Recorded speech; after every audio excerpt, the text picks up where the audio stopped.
This is a review of Watchmen, the film companion. So between the annotated Watchmen coming out last December and currently DC has a new Watchmen comic series, Doomsday Clock, and also production beginning for HBO's Watchmen series, so it feels like a really good time to go back and look at this book that came out to tie in with the 2008 movie. They actually released 4 books to coincide with the release of the movie.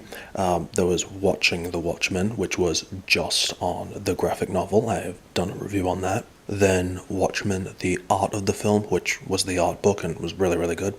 And then a very weird book called Watchmen Portraits, which is this great big book just of black and white portraits of the characters and the extras in the movie.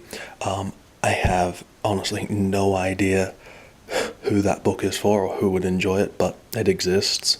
And then there's also this film companion that we're looking at here, which I guess you could kind of think of as the making of book, although it really isn't. Basically, this is the sort of book that is very clearly much more a promotional piece rather than a true making of book. And for that reason, I really don't think it's a particularly good book. Now, to the book's credit, it's called The Film Companion, not The Making of, which I really appreciate, because at least you can't accuse the book of being misleading. You know, it's called The Film Companion, and the words companion or guide, whenever they're used to relate to a movie tie-in book, was something I feel we saw a lot more of last decade, and it was sort of an ambiguous term that could signify a lot of things, although in my mind it usually signified a pretty rushed promotional piece, of which this book definitely fits that mold. But despite this, I actually think there is still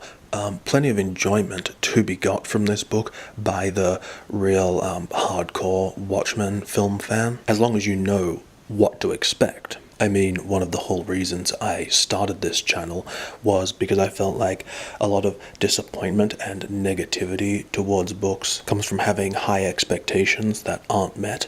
And of course, having high expectations is great. It's natural, because you wouldn't be looking at these books if you didn't want them to succeed, if you weren't enthusiastic about the subject matter.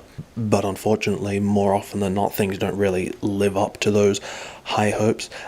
So like in this case, would it have been good to have a really thorough, detailed, excellent making of book for Watchmen? Yes, of course, but we don't, and that's just the reality of the situation. And so rather than just dismissing it altogether or being upset, I think it's important to then sort of take a look and say, okay, if I lower my expectations, if I understand what it is I'm getting from this book, can I still find enjoyment from it? And the answer with this book, just like pretty much every other book, is almost certainly yes. So let's actually talk a bit about the contents. So my absolute favorite thing about this book was the imagery. It does have probably too many film stills, but there are some really, really great behind the scenes photography and like more detailed photography of different props and things like that. There is a bit of art in this book. I noticed a lot of it has actually been reprinted from the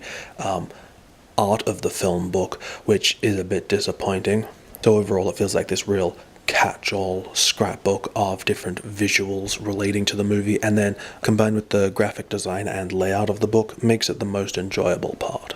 And then there's the text. Now you can probably see as we've gone through that there's not a whole lot of text, and what is there is simply, it is boring and shallow and is absolutely the biggest letdown of this book. You know, it attempts to take you through the different stages of development for this movie, but it's so short and shallow, it's ridiculous. You know, the first page will just be a paragraph saying like, ever since the graphic novel was released, there have been people trying to make this movie, but it doesn't say who was trying to make it or why it never came to fruition. And it'll be like, but then Zack Snyder got involved. And then you turn the page and it's like the screenplay, and it's like Zack Snyder developed the script with whoever, but it actually tells you nothing, not a single thing about adapting the graphic novel. And so if nothing else, that should be a sort of red flag for the lack of depth and insight you're getting for the development of this movie.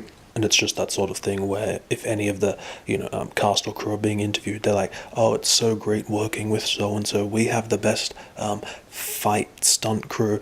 Zack Snyder's such a genius. It's all that sort of just shallow back padding and like, oh, my costume was very tight. And it just offers no insight or real substance. And then beyond that, in fact, probably the vast majority of the book is dedicated to retelling the story, just rehashing that, and just telling you who the characters are, which I guess is probably part of the reason they opted to call this a film companion.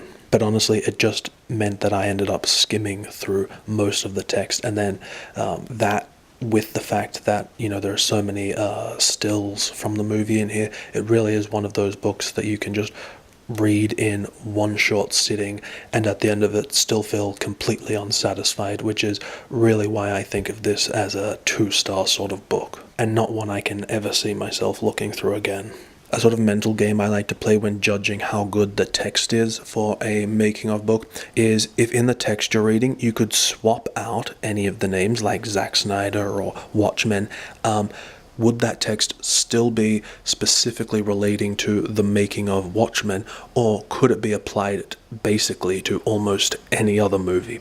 And so if you're dealing with something that feels kind of like a magazine article or a publicity piece, the answer will almost certainly be yes. And that to me is always a mark of a poorly written making of book. And it's a real shame because reading this book, you really get the impression of what this book could have been. There are a lot of different directions they could have taken it. For example, one thing that really impressed me when looking at the book was the amount of detail they went into in trying to create an authentic world with all like the props and the newspapers and things like that. And I think, it could have even just been an examination of making this world of Watchmen, because say what you want about the actual film itself, it is insanely detailed, the amount of effort they went to with the production. And it would have been really cool to be able to stop and examine a lot of that stuff because, it's just in the background in the movie or goes by so quick you don't really notice it. So ultimately, I could really only recommend this to the real enthusiast for the film, and only then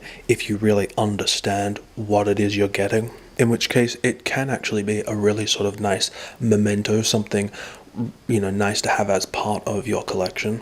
But for the more general fan, I think this is just going to be completely underwhelming. And it would probably be much wiser for you to invest your money in something like the art book.